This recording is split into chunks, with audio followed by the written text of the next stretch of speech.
Hi, this is Kenny from Triscribe. This video is a quick introduction to how our league table analytics work. Most of our analytics are in graphs or charts, and you can watch the introduction video to our chart features elsewhere. This one's focused on league tables. And as usual, I'm starting with the main dashboard, but you may have your settings such that you start with your own particular graph or ward or whatever. And I'm going to click in this case, into the omitted doses chart. And that's going to bring me straight to this, which is our omitted doses league table. And in this table, you can see very simply that there's a list of wards, and for each ward, there's a percentage which shows an omitted dose for a particular reason. So no by mouth, clinical reason, patient refused, not available, and reason undefined.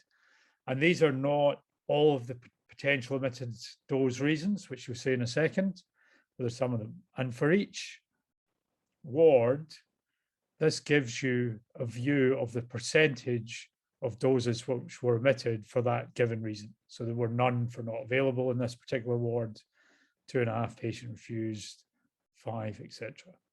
So that gives you a quick feel for which doses are being omitted and why. But you can also pick a number, like here's a large number here, patient refused. If I click there, you will see that it brings up a choice of either a breakdown of the drugs or the administrators. Now, I'm not going to show you the administrators, because I think it's unfair to show people's names on a video like this, but if you click on that, it would show the names of the nurses or others who were due to administer those doses and hadn't been able to. If I click on the drug breakdown, you'll see it brings up a chart which shows you which are the drugs where a dose has been omitted for patient refused reason in the last 30 days on this ward. So you can see that it's mainly on ondansetron. So that gives you a pretty accurate way and a quick way of figuring out which drugs and what's going on. You can also, as always in this type of table, use the filters to focus down on something you're more interested in. So if I go in here, you will see that there are two main filters here. It always shows you the last 30 days at the moment, by the way. If you're interested in getting different date range, as always, let us know. So this is a care group. So in this case, it's set at the Medicine for Older People care group. But I could take it to any care group, or I could take all care group wards, which would put it in by all the different care groups.